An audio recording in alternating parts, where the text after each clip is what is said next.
저는 오늘 메시지의 제목을 말씀에 나오는 내용을 따라서 두려워하지 말라 이렇게 한번 붙여보았습니다. 두려워하지 말라. 두려움은 어쩌면 이 세상을 살고 있는 모든 생명체의 실존일 것입니다.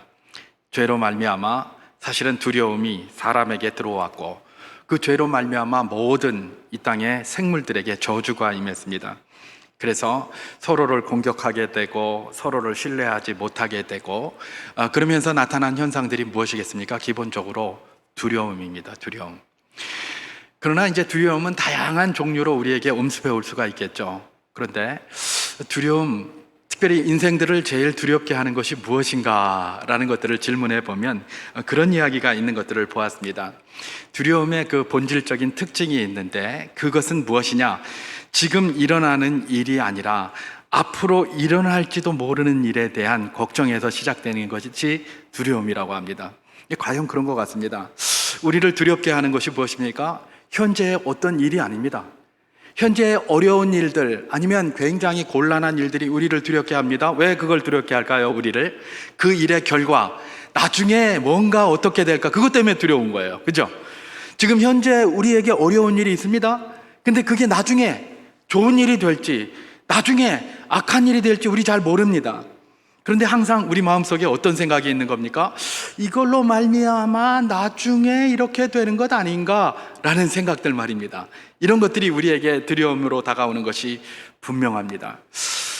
두려움은 바로 그런 속성을 가지고 있는데요. 그러다 보니까 이 두려움은 긍정적인 부분도 있고 부정적인 부분도 있습니다. 두려움에 무슨 긍정적인 부분이 있단 말인가?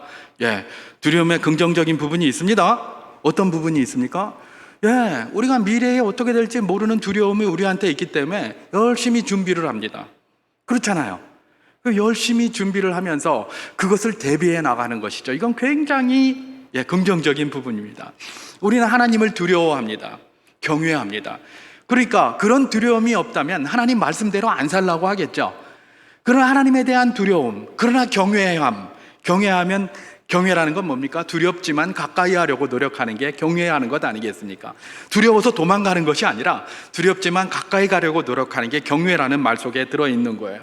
그러니까 두려움이 없다면 말씀대로 살려고 하지도 않을 테고 하나님 염두에도 안 둘 텐데 하나님에 대한 두려움이 있기 때문에 우리가 어떻게 합니까? 말씀대로 살아보려고 노력을 하고 천국을 향한 소명을 바라보고 살려고 노력하고 이 땅에서도 예수 그리스도의 영광을 위하여 살려고 노력하는 것 아니겠습니까? 그러니까 이 두려움의 긍정적인 측면은 바로 이런 부분으로 나타난다 하겠습니다.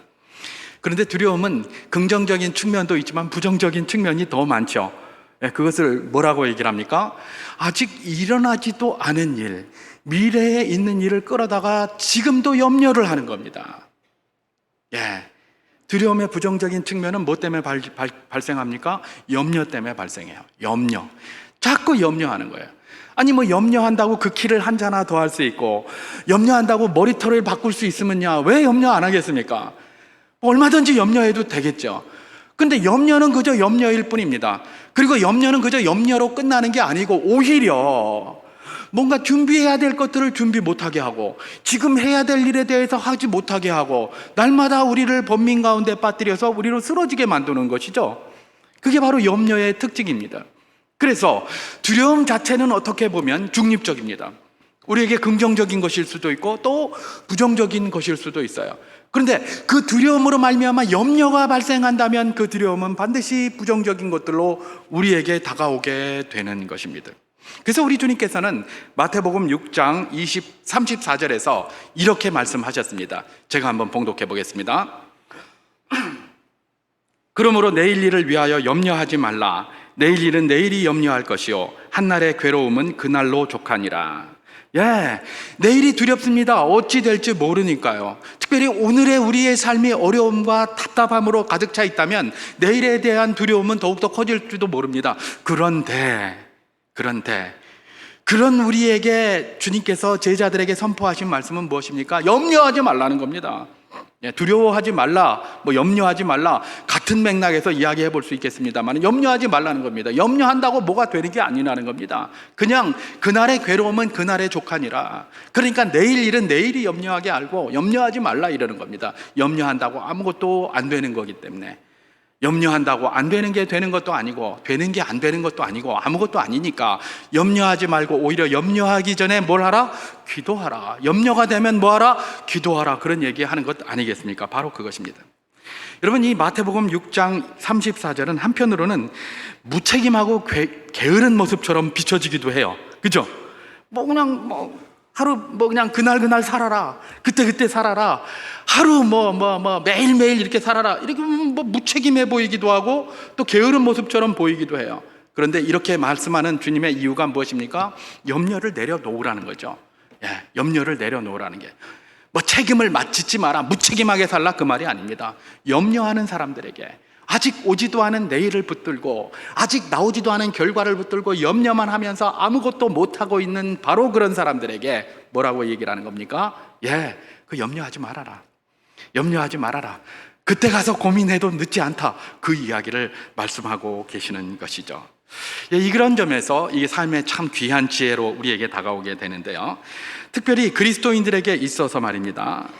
두려움은 만약에 우리와 주님이 함께 하신다라는 그런 확신이나 주님의 약속에 대한 말씀의 확신이 있으면 두려움은 뭡니까? 멀어집니다. 오히려 용기가 막 생겨요. 상황은 변하는 게 없는데도 그런 확신이 생기면 뭐가 생기는 겁니까? 용기가 생겨요. 한번 가보자. 용기가 생겨요. 그런데 말입니다, 하나님에 대한 약속이나 하나님에 대한 것을 바라보지 않고 나 자신을 자꾸 바라보면 뭐가 생깁니까? 생기던 용기도 자꾸 줄어들어서 두려움과 염려만 가득 생기게 되는 것이죠. 그래서 우리 주님께서는 우리에게 늘 뭐라고 얘기를 하십니까? 성령 충만한 삶을 살아라. 성령 충만한 삶을 살면서 네 자신을 바라보지 말고 주를 바라보라. 그런 이야기를 자꾸 하시는 겁니다. 주만 바라봐라. 주만 바라봐라. 여러분, 성령이 충만하면 뭡니까? 우리의 눈을 누구를 보게 만듭니까? 하나님을 보게 만들어요. 성령께서는 항상 예수 그리스도를 보게 만드시는 분이 성령이에요. 그러니까 우리로 하여금 성령이 충만한지 안 충만한지 금방 알 수 있는 방법이 있습니다. 내가 예수 그리스도를 바라보고 하나님을 바라보고 약속의 말씀의 가능성을 늘 바라보고 사느냐? 성령 충만한 사람입니다. 근데 맨날 난 이래서 안 돼, 나는 왜 이럴까, 나만 맨날 들여다보고 있으니까 성령 충만이 아니라 자기 충만으로 되어 있는 것이죠. 그럴 때는 빨리 우리가 기도해야 됩니다. 주님, 성령으로 충만케 하여 주시옵소서. 나는 할 수 없으나 주는 할 수 있으니 능력 많으신 주님 의지하는 나의 삶이 되게 하여 주시옵소서. 그런 기도를 반드시 해야 될 것입니다. 그렇습니다. 눈을 나에게 돌리면 우리는 용기는 고사하고 있던 용기도 자꾸 잃어버리게 되어 있습니다. 그런데 눈을 돌려 하나님을 쳐다봅니까? 없던 용기도 생기는 줄 믿으시기 바랍니다. 그것이 바로 성경에서 우리에게 이야기하고 있는 것입니다. 오늘 본문은 창세기 15장 1절에서 이렇게 시작을 하고 있습니다. 제가 한번 봉독해 보도록 하겠습니다. 이후에 여호와의 말씀이 환상 중에 아브라함에게 임하여 이르시되 아브라함아 두려워하지 말라. 나는 내 방패요 너의 지극히 큰 상급이니라. 이렇게 시작을 합니다. 여호와의 말씀이 환상 중에 아브라함에게 임하였다. 이렇게 되어 있습니다. 우리는 이런 말씀을 읽을 때에 환상 중에 임했다 이렇게 하니까 아브라함이 갑자기 이러고 있는데 하나님이 환상 중에 나타나서 아브라함아 그러고 나타나셨다고 이렇게 생각할 필요가 없습니다. 우리 영화를 보니까 항상 그러잖아요, 그죠? 영화를 보면 아브라함은 가만히 있는데 갑자기 어디선가 아브라함아 거룩하게 나타나서 그렇게 말씀하시는 것처럼 생각해요. 근데 이건 상당히 이교적인 생각이에요. 이교적인 생각. 여러분, 환상 중에 아브라함에게 임하셨다, 이걸 복잡하게 생각할 필요가 없습니다. 뭐라고 생각하면 됩니까? 기도 중에 하나님의 말씀이 들렸다고, 하나님의 말씀이 임했다고 보면 되는 겁니다. 지금 아브라함이 뭔가를 가지고 하나님 앞에 기도하는 거예요. 뭔가를 가지고 하나님 앞에 막 기도하고 있을 그때에 하나님께서 임했다는 겁니다. 하나님의 말씀이 임했다는 겁니다. 뭐라고 임했어요? 두려워하지 말라, 이렇게 임했다는 거예요. 여러분, 그러면 아브라함이 뭘 가지고 기도했겠습니까? 뭔가 두려워서 기도했겠죠. 뭔가 두려워서 기도하니까 하나님께서 나타나셔서 두려워하지 말라는 거예요. 지금 아브라함은 뭔가 두려워하고 있어요. 그래서 그 두려움을 가지고 하나님 앞에 그 문제를 내려놓고 주님, 이 두려움을 어떻게 했으면 좋겠습니까? 이 두려움을 어떻게 했으면 좋겠습니까? 라고 기도했더니 하나님께서 두려워하지 말라라고 하면서 지금 나타나셨다는 것, 그것이 이 말씀이 오늘 우리에게 던져주는 그런 내용인 것입니다. 여러분, 가만히 보면 아브라함을 부르신 게 창세기 12장에 나옵니다. 그죠? 창세기 12장부터 이 15장 오늘 본문에 이르기까지 하나님이 아브라함에게 3번 나타나셨습니다. 물론 아브라함을 위하여 계속해서 일을 하셨지만 이 창세기 이 12장부터 지금까지 기록된 말씀에 의하면 아브라함에게 직접 이야기하신 것이 3번 나타납니다. 오늘 본문까지. 그런데 가만히 들여다보면 이 3번이 다 어떤 때입니까? 아브라함이 두려워하고 있을 때 나타났어요. 평소에 나타난 게 아니라 아브라함이 두려워서 하나님 앞에 기도하고 있을 즈음일 것입니다. 그때 나타나셔서 하나님께서 말씀해 주셨어요. 여러분, 창세기 12장 1절에 보면 하나님께서 하란에 머물고 있던 아브라함에게 나타나셨어요. 너는 너희 고향과 친척과 아버지의 집을 떠나 내가 내게 지시할 땅으로 가라, 이렇게 이야기를 하셨어요. 이미 이전에 갈대아 우르에서 하나님의 말씀을 붙들고 아브라함이 하나님이 지시할 땅을 따라서 내려오다가 어떻게 했습니까?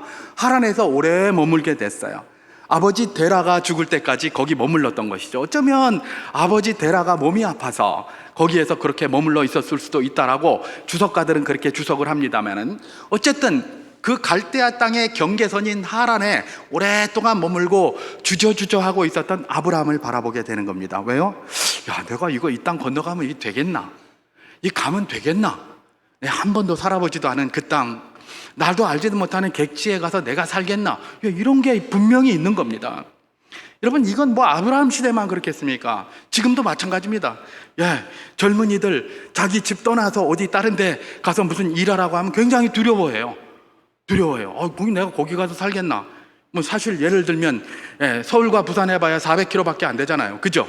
그 뭐 콧구멍만한 그런 땅에서 서울에 있는 아이들이, 그 고향이 그쪽에 있는 아이들이 부산 가서 일해라 그러면 안 내려오려고 그런대잖아요. 안 내려오려고 그러고, 왜냐면 자기 그 땅을 떠나는 게 두려운 거예요. 물론 뭐 여러 가지 시설도 이야기하겠지만 두려움이 여전히 있는 것 아니겠습니까? 이게 사람의 본성이에요. 아브라함도 갈대아 땅을 벗어나려고 하니까 두려움이 굉장히 가득했던 것이죠. 그래서 이리 갈까 저리 갈까, 어떻게 할까, 차라리 돌아갈까, 이러면서 마음속에서 생각하고 있는 아브라함에게 하나님께서 나타나신 것이죠. 뭐라고 얘기를 합니까? 너는 너희 고향과 아버지와 친척과 아버지의 집을 떠나 내가 지시할 땅으로 가라. 그러면 내가 너로 큰 민족을 이루게 하겠고 그 땅을 내게 주겠고 너를 복의 근원이 되게 하겠다. 이전에 주셨던 그 약속을 다시 한번 환기시켜 주신 거예요. 그러니까 아브라함이 그 약속 붙들고 가나안을 향하여 쭉 내려온 것 아니겠습니까? 바로 그것입니다. 아브라함이 두려워서 이거 어떻게 할까 고민하고 있을 때 하나님은 그 주신 약속의 말씀을 다시 환기시키면서 힘을 얻게 하셔서 그 두려움을 돌파해내게 하셨습니다. 그리고 데려왔어요. 여러분, 창세기 13장에도 보면 하나님이 나타나십니다. 아브라함한테. 언제 나타나셨습니까? 아브라함이 두려워할 때 나타났어요. 아브라함이 두려워할 때가 언제였습니까? 롯과 같이 있다가 재산이 많아지면서 롯하고 같이 다투게 되니까 이 아브라함이 뭐라고 얘기했습니까? 네가 갈 데를 먼저 찾아가라.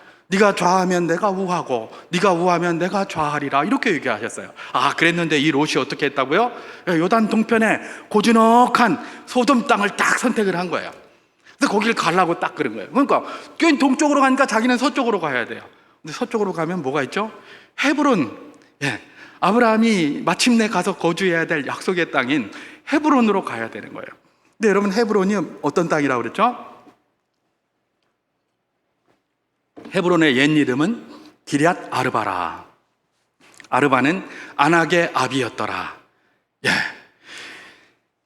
이 헤브론이라는 땅은 아낙 자손 중에서도 제일 덩치 크고 아비와 같은 자들이 살고 있는 곳이 어디였어요? 헤브론이었어요.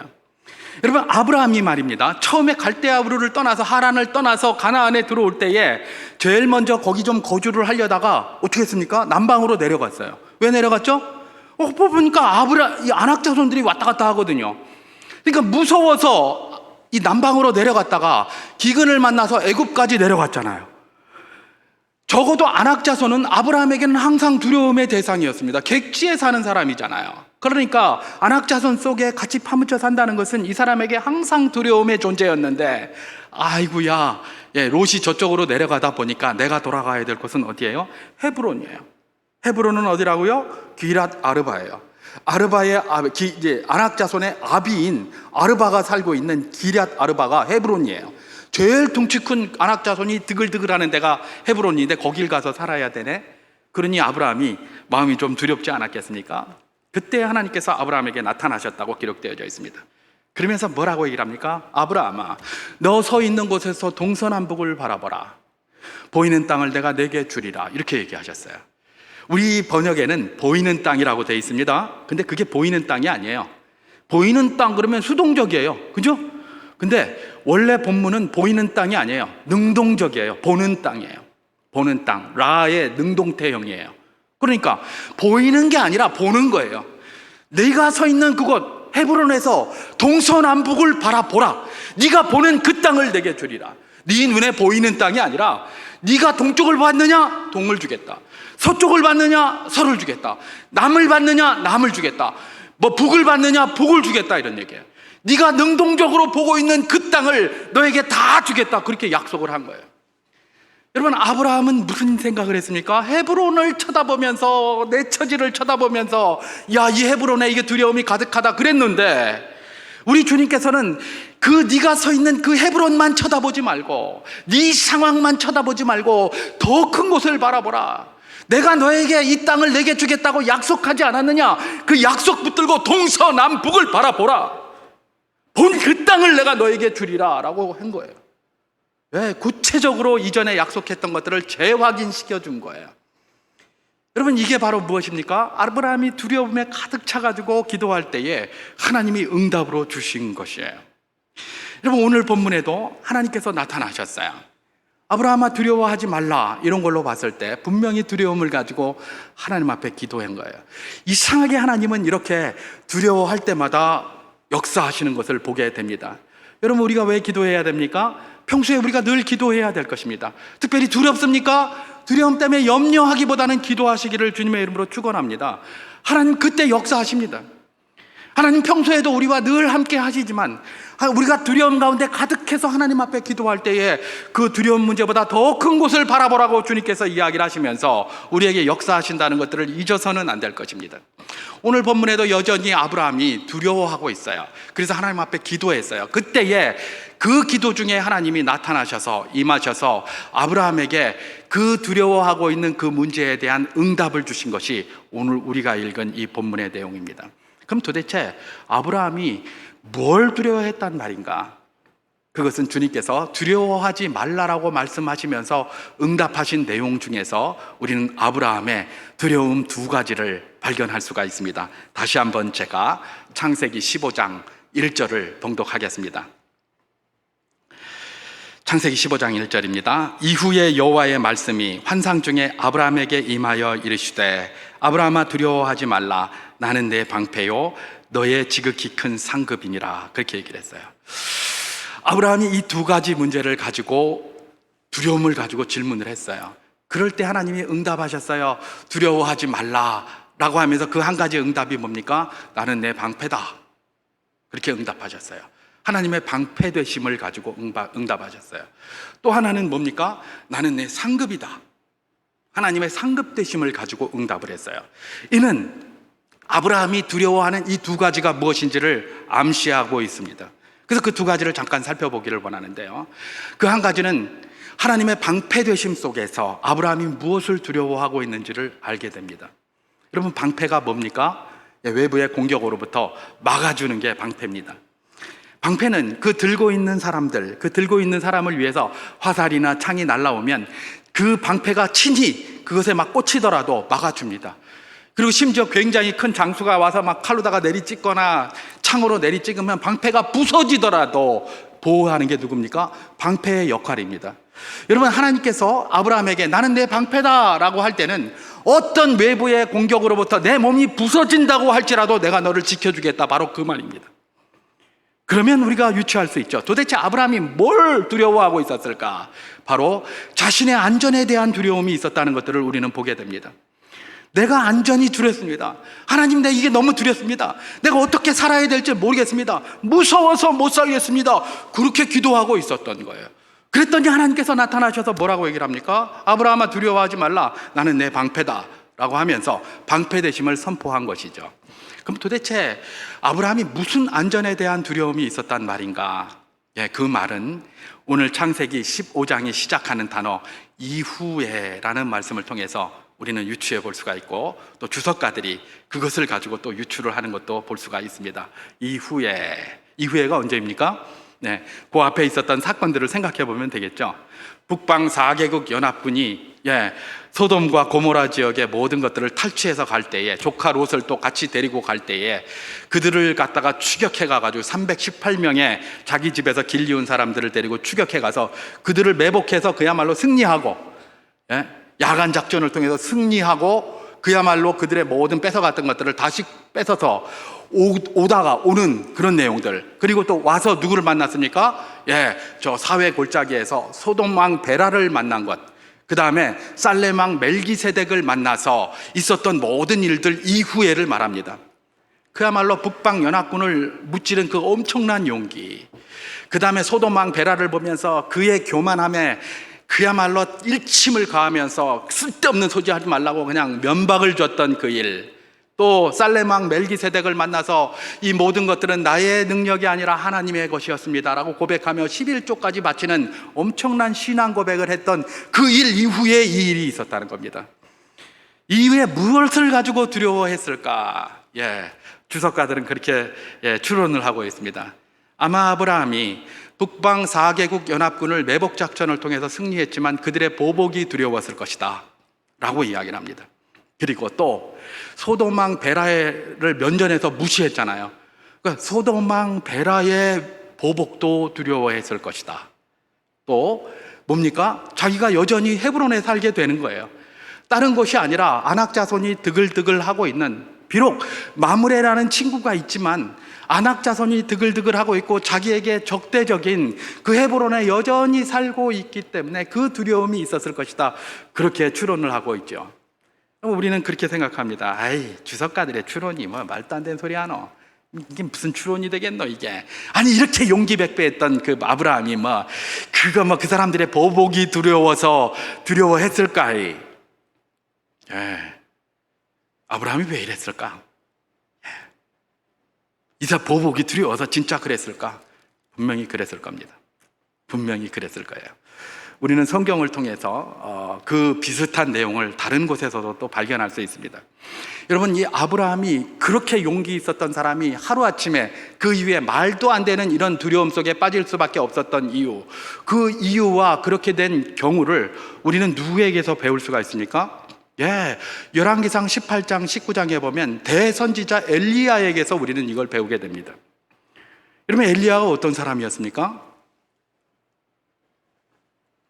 아합 왕이 엘리야에게 현상금을 걸었습니다. 엘리야를 잡으면 무조건 끌고 와라. 그리고 엘리야를 잡은 자에게는 엄청나게 해주겠다. 그리고 엘리야와 내통한 자는 가만두지 않겠다. 현상까지 붙였어요. 그게 엘리야였어요. 그래서 엘리야는 도망자의 삶을 살았어요. 도망자의 삶을 살면서도 뭡니까? 열왕기상 18장에 보면 얼마나 용기가 있는지 몰라요. 갈멜산에서의 엘리야, 바알과 아세라 그 제사장들 850명을 데려다 놓고 하나님 앞에 기도하는 겁니다. 하나님, 주의 능력을 보여주시옵소서. 그럴 때 하늘에서 불이 내려와서 그 물을 붓고 한 것들을 싹 말려버리고 그 제단의 제물을 다 태워버리고 그렇게 했어요. 그런 엄청난 놀라운 일을 했어요. 그야말로 엘리야는 대선지자로서 하나님의 능력을 의지하고 그야말로 용기 백배해서 모든 것들을 다 감당할 수 있었습니다. 그게 열왕기상 18장의 이야기입니다. 그런데 열왕기상 19장으로 한 장만 넘어가면 갑자기 이상한 엘리야가 등장합니다. 제가 이상한 엘리야, 열왕기상 19장 2절에서부터 4절까지에 등장하는 이 이상한 엘리야에 대해서 한번 봉독해 보도록 하겠습니다. 이세벨이 사신을 엘리야에게 보내어 이르되, 내가 내일 이맘때에는 반드시 내 생명을 저 사람들 중 한 사람의 생명과 같게 하리라. 그렇게 하지 아니하면 신들이 내게 벌 위에 벌을 내림이 마땅하니라 한지라.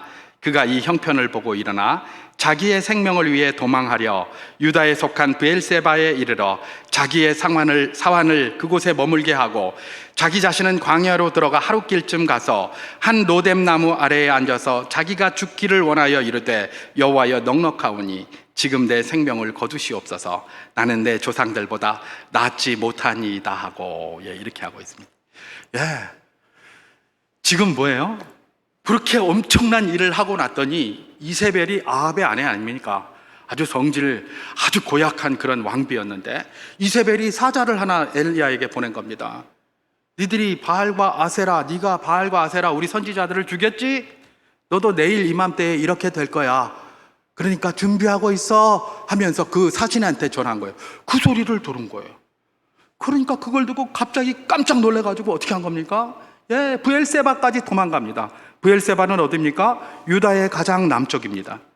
유다의 가장 남쪽, 거기까지 도망간 것도 모자라서 거기서 하룻길쯤 더 광야로 또 들어갑니다. 이건 뭐예요? 그야말로 아합 왕의 통치권에서 벗어난 것을 이야기해요. 브엘세바까지가 그의 통치권이에요. 거기까지 놔두고 거기서 통치권에서 더 벗어난 하룻길쯤 더 가서 그 로뎀나무 아래에 앉아가지고 여호와여 족하오니 내가 죽겠습니다. 아니 기왕에 죽을 것이면 끝까지 그냥 멋지게 말입니다. 이세벨 앞에 가서 큰 소리 막 치고 그렇게 죽으면 되잖아요. 근데 거기까지 도망와가지고 살러 도망와가지고 거기서 기껏 한다는 소리가 여호와여 내가를 죽여주십시오. 이게 뭐 하는 소리입니까 이게? 죽으려면 거기서 죽지. 용기 백배 해가지고 왜 거기까지 도망와가지고 죽겠다는 겁니다. 갑니까? 안 죽겠다는 거 아닙니까? 안 죽겠다는 거. 이런 새가슴, 이런 용기 없는 모습이 누구에게 있는 겁니까? 바로 이 엘리야에게 나타나는 겁니다. 아니 이세벨이 너 죽이겠다는 소리 뭐 어제 오늘 이야기가 아니잖아요. 늘 그 소리를 듣고 살았어요 엘리야가. 그런데 왜 갑자기 이렇게 변했을까? 이게 엘리야 맞나 이게? 그러니까 저 평론하는 사람들, 이 성경 비평가들은 이런 거를 보면서 이거는 이상한 이야기다라고 하면서 딴소리 하고 있어요. 이상하잖아요. 바로 앞장에서는 용기 백배 해가지고 막 그랬는데 왜 바로 한 장이 넘어가니까 한 줄 지나고 나서 이러고 있느냐.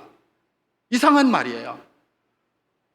여러분 이게 바로 무엇입니까? 아브라함을 해석하게 하는 것이고 우리를 해석해 하는 거예요. 여러분 엘리야가 왜 이렇게 했는가? 그렇게 되게 된 이유를 이 열왕기상 19장 3절은 이야기해 주고 있어요. 그 부분이 뭡니까? 제가 다시 한번 그 부분을 읽어보겠습니다. 열왕기상 19장 3절입니다. 그가 이 형편을 보고 일어나 라는 바로 그 부분입니다. 그가 이 형편을 보고 일어나. 이전에는 뭐예요? 엘리야가 봤던 게 하나님의 능력만 봤어요. 그러니까 막 850대 일을 해도 그야말로 사람을 봤으면 자긴 죽었어요. 아니 그 혼자서 그걸 어떻게 감당하겠습니까? 8명하고 감당해도 안 될 건데 무슨 엘리야가 뭐 대단히 뭐 이런 것도 아니고 우리가 잘 아는 것처럼 굉장히 뭐 등치도 크고 이래서 싸움도 잘 못할 것 같은데 그죠? 근데 850대 1과 경쟁을 해서 이길 때는 어땠습니까? 자기 자신을 바라보지 않았어요. 하나님의 약속만 붙들고 하나님의 말씀만 붙들고 하나님의 능력만 바라봤어요. 그랬어요.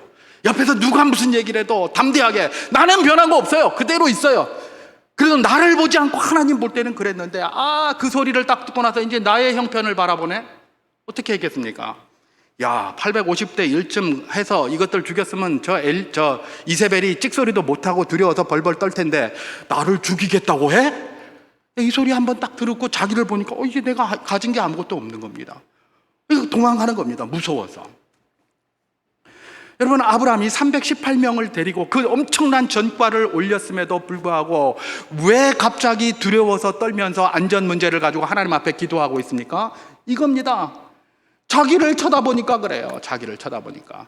그 엄청난 전공을 내리고 그걸 이루고 자기 집에 돌아갔는데 자기 집에서 변화된 게 하나도 없는 거예요. 여전히 자기는 헤브론에 살고 있고 여전히 부족한 상황 속에서 그대로 살고 있고 뒤에 또 나옵니다만은 여전히 자기의 문제 해결되지 않은 문제는 그대로 있고요 말입니다. 그러니까 자기 자신을 들여다보게 되는 것입니다. 그러면 뭡니까? 두려움 속에 빠지게 돼 있는 것입니다. 여러분 하나님께서 이 말씀을 통해서 우리에게 도전하시는 것이 무엇입니까? 주님은 항상 주만 바라보라고 이야기를 하십니다. 아이고 우리가 어떻게 주만 바라보고 살아? 맞습니다. 어떻게 주만 바라보고 살겠습니까? 그러나 주님은 그래도 우리에게 뭐라고 얘기를 하십니까? 주만 바라보라고 하십니다. 그럼에도 불구하고 주만 바라보라고 하십니다. 이게 무슨 말입니까? 주를 바라볼 때에 없던 용기도 생기는 줄 믿으시기 바랍니다. 나를 바라보면 있던 용기도 없어져요. 있던 용맹도 없어지고요, 있던 자부심도 없어져요. 여러분, 우리 인생들의 속담 가운데 벼는 익을수록 고개를 숙인다, 이런 말이 있어요. 왜 익을수록 고개를 숙일까요? 예, 자기 자신의 처지를 올바로 바라보면 나는 아무것도 못하거든요. 그러니까 내가 아무리 많이 고민하고 아무리 많이 공부하고 했다고 하더라도 부족한 건 천지입니다. 그러니까 고개 숙이게 돼 있어요. 인생은 바라보면 바라볼수록 연약해질 수밖에 없어요. 모든 것을 능가하시는 하나님, 능력의 하나님을 바라볼 때에서야 그 연약함으로부터 우리가 자유하게 되는 것입니다. 그러니까 주께서는 끊임없이 우리에게 뭐라고 도전하고 계시는 겁니까? 주만 바라보라, 나를 좀 바라보라, 그렇게 이야기하시는 것입니다. 여러분, 염려 가운데 있습니까? 염려 없을 수 없습니다. 그러나 주를 바라보시기 바랍니다. 주께서 지금 그 말을 우리에게 도전하고 계시는 것입니다. 자, 아브라함의 하나의 두려움은 뭐에 대한 두려움이었습니까? 안전에 대한 두려움이었습니다. 그때 주님께서 나를 바라보라 하시면서 나는 너의 방패다라고 그렇게 말씀해 주셨습니다. 그럼 또 다른 하나의 두려움이 아브라함에게 있었습니다. 그 두려움은 어디서 발견할 수 있습니까? 주님께서 상급되신다고 하신 그 말씀에서 발견하게 됩니다. 주님께서 아브라함에게 나는 내 상급이다, 이렇게 얘기를 하셨어요. 여러분, 이 상급이라는 말은 좀 범위가 넓습니다. 그래서 많은 것들에 대한 뭡니까? 보상으로 하나님께서 친히 아브라함에게 그렇게 주시겠다라는 그런 내용이에요. 그런데 지금 아브라함이 두려워서 기도하고 있었던 것은 무엇일까? 그것 기도할 때 하나님이 내가 상급이다, 내가 보상이다라고 이야기를 했는데 도대체 무엇을 갖다가 기도했을까? 그것은 분명히 그의 후사의 문제였을 것입니다. 왜냐하면 하나님께서 나는 너의 상급이니라라고 얘기했더니 아브라함이 즉답을 한 게 있어요. 그것도 아주 볼멘 소리로 즉답한 내용이 오늘 우리가 읽은 창세기 15장 2절에서부터 3절까지에 나타나고 있습니다. 제가 한번 봉독해 보도록 하겠습니다. 아브라함이 이르되 주 여호와여, 무엇을 내게 주시려 하나이까? 나는 자식이 없사오니 나의 상속자는 이 다메섹 사람 엘리에셀이니이다. 아브라함이 또 이르되 주께서 내게 씨를 주지 아니하셨으니 내 집에서 길린 자가 내 상속자가 될 것이니이다, 이렇게 얘기를 합니다. 나는 너의 상급이니라 라고 얘기를 했더니 금방 뭐에 대해서 이야기를 합니까? 주께서 내가 씨를 안 주셨잖아요. 그러니까 내가 집에서 길린 이 엘리에셀이 내 상속자가 될 것입니다, 볼멘 소리로 이야기해요. 그러니까 지금 아브라함이 두려워하고 있는 게 뭐예요? 후사에 대한 이야기라는 거예요. 자손에 대한 이야기. 그리고 이 후사에 대한 이야기는 아브라함의 현재의 두려움은 안전에 대한 것이었다면 후사에 대한 두려움은 뭐에 대한 겁니까? 미래에 대한 두려움이죠. 현재의 두려움과 미래의 두려움을 가지고 지금 하나님 앞에 기도했다는 거예요. 근데 특별히 아브라함은 하나님께서 후사를 주시겠다고 약속해 주셨는데 지난 10년이 지나도록 아무것도 주시지 않았어요. 그래서 지금 자기 나이가 85세고 자기 아내는 75세예요. 근데 거기서 뭐가 나오겠어요? 그러니까 하나님이 아무것도 안 주시니까 내가 좀 고민 좀 해가지고 어떻게 한 겁니까? 자기가 알아서 결정한 거예요. 그 당시 사람들이 하고 있는 것들 주변에서 뭡니까? 후사가 없으면 자기 집에서 길리는 종들 중에서 가장 믿을 만한 사람 하나를 세우는 겁니다. 그에게 한 50% 절반 정도의 재산을 떼주고 그로 하여금 나의 노후에 네가 나를 섬겨라, 이렇게 하는 거예요. 그래서 후사를 삼는 겁니다. 아브라함이 이미 엘리에셀을 그렇게 삼았어요. 그렇게 자기 마음으로는 삼았어요. 그래가지고 하나님 앞에 기도한 겁니다. 하나님, 주께서 씨를 안 주셨기 때문에 엘리에셀 내가 삼겠습니다. 그렇게 기도를 한 거예요. 그랬더니 하나님께서 딱 나타나신 거죠. 뭐라고 얘기를 합니까? 나는 너의 지극히 큰 상급이다, 그렇게 얘기를 해요. 그랬더니 자기가 다 이야기했던 그것이 다시 생각나는 거죠. 하나님 무슨 말씀하십니까? 하나님 내 안 주셨으니까 엘리에셀을 한다니까요 라고 하면서 결정을 해요. 그때 하나님께서 창세기 15장 4절에서 뭐라고 얘기를 합니까? 그는 내가 내 후사가 아니라 내 후사는 내 몸에서 날 자가 내 후사가 될 것이다, 이렇게 이야기를 하셨던 것을 볼 수가 있습니다. 여러분, 아브라함이 한 것 너무나 자연스럽습니다. 아무것도 안 해주니까, 하나님께서 지금까지 아무것도 안 해주니까 나 후사는 내가 삼겠습니다 라고 하면서 그렇게 결정을 했죠. 근데 주님께서는 뭐라고 얘기를 하십니까? 그딴 소리 하지 마라.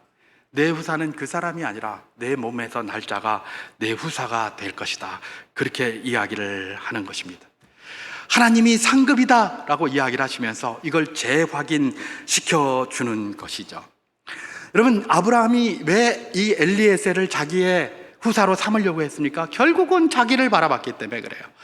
하나님은 네 자손을 내 하늘의 별과 같이 땅의 모래와 같이 많게 해주시겠다고 약속의 말씀을 주셨는데, 그것 안 쳐다보고 내 현재 처지를 보니까 10년 지나도 아무것도 변치 않는 이 현실을 보면서 내 미래도 어둡겠구나. 그럼 어떻게 해야 될까? 아이고, 막 사람들이 저렇게 하는데 나도 막 그렇게 한번 하자, 엘리에셀이나 삼아야 되겠다, 그러면서 그래도 희망이 있었던 것은 그것 가지고 하나님 앞에 기도했던 것이죠.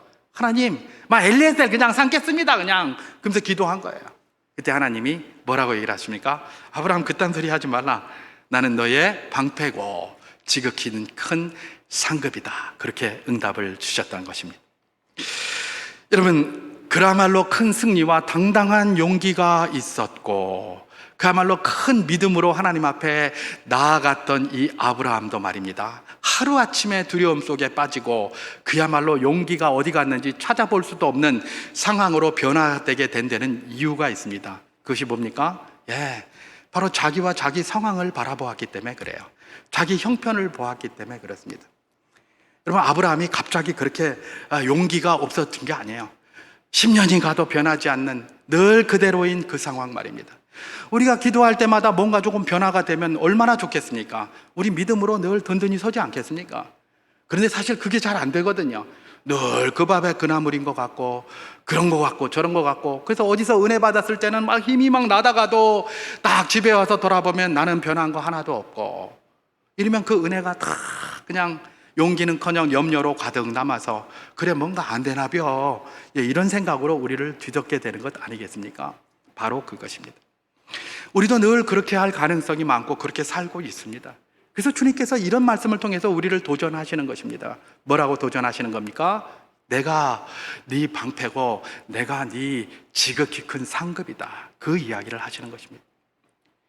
우리가 안전에 대한 두려움과 후사에 대한 두려움과 같이 그야말로 변치 아니하는 상황의 변화가 없어 보이는 그런 문제를 가지고 지금 하나님 앞에 나가서 기도하고 있습니까?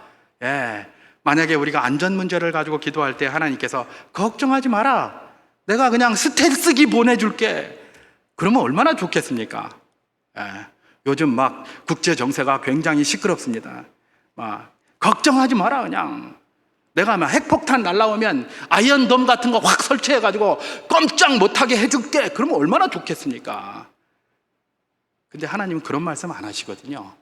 아이언돔 만든다는 소리도 안 하고요, 스텔스기 보내준다 소리도 안 합니다. 코로나가 이렇게 만연돼서 지금 3년째 이러고 있는데, 하나님, 코로나 종식을 위해서 우리가 너무나 많이 기도하잖아요. 그런데 하나님이 막 걱정하지 마라, 그냥 내가 당장 내일 이맘때 코로나 없애줄게, 그래서 확 없애버리면 얼마나 좋겠습니까? 그런데 그런 게 아니잖아요. 이런 것이 다 늘 우리 그리스도인들, 믿음의 사람들을 힘들게 만듭니다. 이런 문제를 가지고 하나님 앞에 기도하면 하나님이 뭐라고 응답하실까요? 나는 내 방패요 내 지극히 큰 상급이니라, 이렇게 대답하십니다. 이걸 해주십시오라고 기도를 하면 하나님이 뭐라고 응답하신다고요? 나는 내 방패요 너의 지극히 큰 상급이니라, 이렇게 대답하신다는 겁니다. 아브라함에게 그렇게 대답하셨던 하나님은 지금도 그렇게 대답하십니다. 지금도 여전히 우리가 그런 문제를 가지고 기도하면 그렇게 대답하신다는 것입니다. 이 말은 무슨 말입니까? 아이고, 하나님이 나타나셔서 우리 문제를 확 없애줬으면 좋겠다, 이렇게 생각하지만, 우리는 그렇게 생각하지만 하나님은 그렇게 답하지 않으시고, 내가 너의 방패요 내가 너의 상급이라는 그 믿음 붙들고 그 삶을 살아가라, 그 이야기를 하시는 것입니다. 여러분, 어려운 문제가 있죠. 우리를 날마다 실망케 하는 문제가 있습니다. 하나님이 은혜를 베푸실 때는 용기 100배 하다가도 바로 돌아서면 우리를 쓰러지게 만들고, 우리를 넘어지게 만들고, 우리를 힘들게 만드는 상황이 여전히 우리 앞에 계속되고 있습니다. 우리는 그럴 때 아브라함처럼 흔들릴 수가 있습니다. 두려움 속에 가득할 수가 있습니다. 그때도 잊지 말아야 할 것은 아브라함처럼 그 문제를 가지고 하나님 앞에 기도를 하는 것입니다. 기도하면 주께서 말씀해 주십니다. 나는 내 방패요 너의 지극히 큰 상급이니라. 그 말씀 붙들고 하나님 바라보고 나아갈 때에 그 모든 문제가 더 이상 우리의 문제가 되기보다는 우리의 기도 제목이 될 것이고, 그 문제들을 통하여 하나님의 영광이 우리 삶 가운데 더 드러나게 될 것이고, 그 문제들이 우리로 하나님께 더 영광을 돌리게 되는 결과로 우리에게 다가오게 할 것이다. 그것이 이런 말씀이 우리에게 주는 도전입니다. 여러분, 하나님은 우리에게 복 주시기를 원하십니다. 믿으십니까? 예, 하나님은 우리에게 은혜 베푸시기를 원하십니다. 믿으십니까? 하나님은 우리에게 평강 주시기를 원하십니다. 믿으십니까? 믿으시기 바랍니다. 복 주시기 원하시고, 우리가 원하는 거 아닙니다. 하나님이 원하시는 거예요. 복 주시기 원하시고, 은혜 베푸시기 원하시고, 평강 주시기를 원하시는 그 하나님이 우리의 방패가 되시고 상급이 되시겠다라고 말씀해 주셨습니다. 아브라함에게 약속하신 그 믿음, 그 약속, 오늘 우리에게 동일하게 주신 하나님의 약속인 줄을 믿으시기 바랍니다.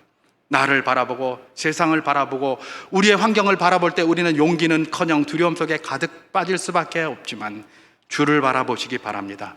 주의 약속을 붙드시기 바랍니다. 주님의 은혜를 바라보시기 바랍니다. 그럴 때에 없던 용기도 생기고 내 자신이 부족함에 보이는 것이 아니라 하나님의 능력이 나의 삶을 좌우하게 될 것입니다.